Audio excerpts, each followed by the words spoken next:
welcome back to Coloring Through the Bible. My name is Keegan Harkins, and today I want to talk to you about believing in ourselves.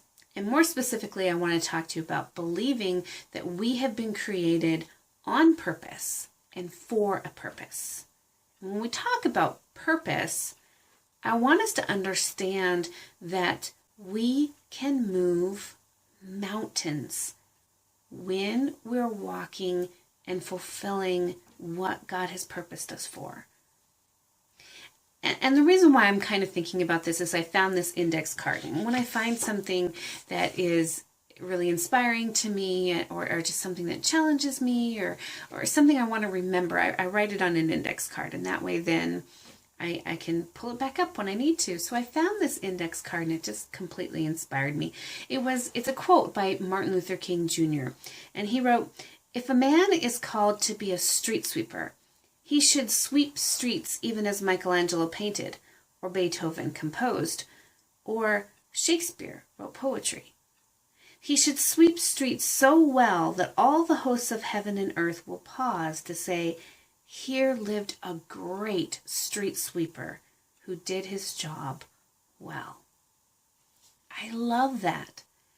We've been created on purpose and for a purpose. And whatever that purpose is, it doesn't need to be glamorous. It doesn't need to be, monetarily successful. Whatever purpose we have been created for, we need to do it with every ounce of dignity that we have. There is no shame in doing well what God has called you to do. None. And I want to encourage you today to stop doubting the gifts that God has given you. Stop comparing your gifts to someone else, because each one of us is unique in our callings and we have different gifts and different obstacles to overcome. No matter what it is that God has called us to do, we need to do what we do to the best of our abilities. And that requires faith. It takes faith not only in God to have planned and prepared us for our calling, but also in ourselves to be able to do what God is telling us that we can do. And this reminds me of Jesus talking to his disciples in Mark chapter 11, in verses 20 through 23. As Jesus and his disciples are walking, they pass a fig tree. And Jesus was hungry, so he went to the fig tree, but there was no fruit on the fig tree. So he cursed the tree, and they kept on walking. The next day, they were returning back the same way, and they walked past that same tree, and it was withered and starting to die. And Peter got all excited and said, "Rabbi, look, the fig tree that you cursed has withered."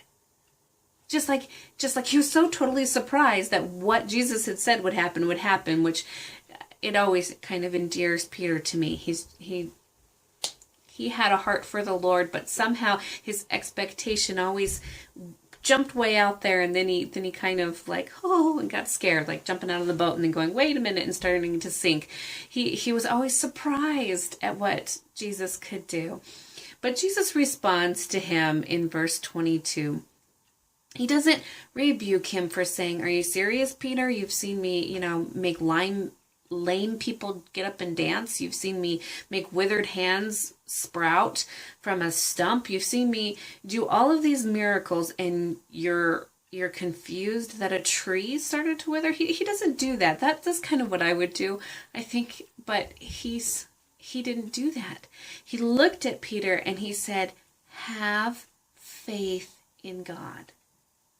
And then he says, "I tell you the truth. If anyone says to this mountain, 'Go and throw yourself into the sea,' and doesn't doubt in his heart, but believes that what he says will happen, it will be done for him."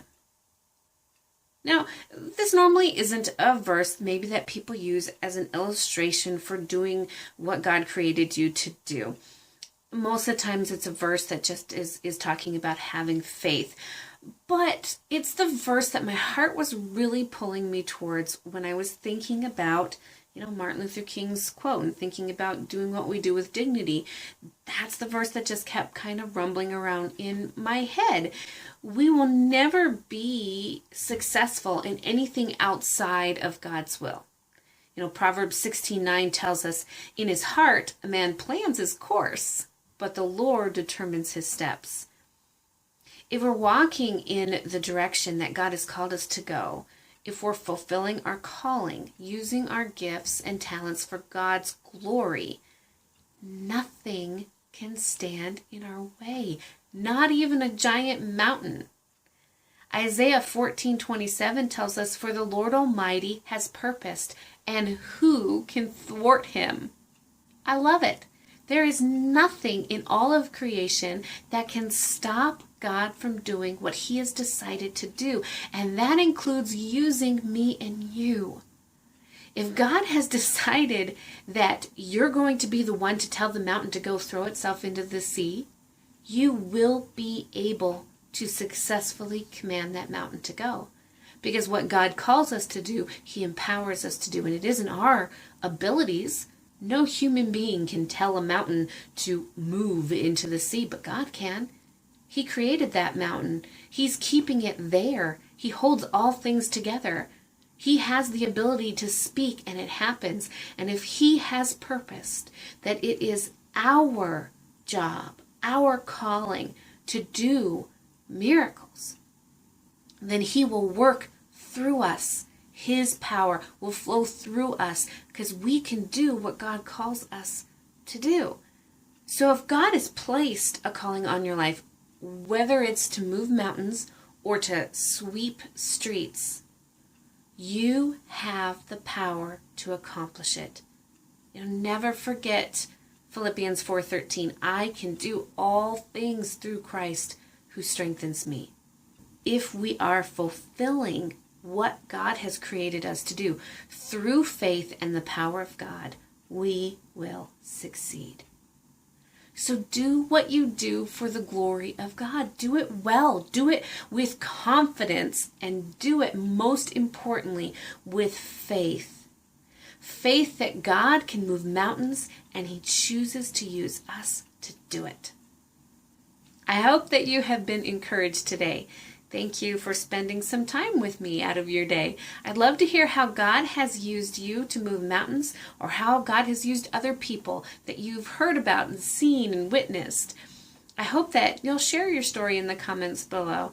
Thanks for watching. And from all of us here at Hebrews 4 Ministries, have a truly blessed day.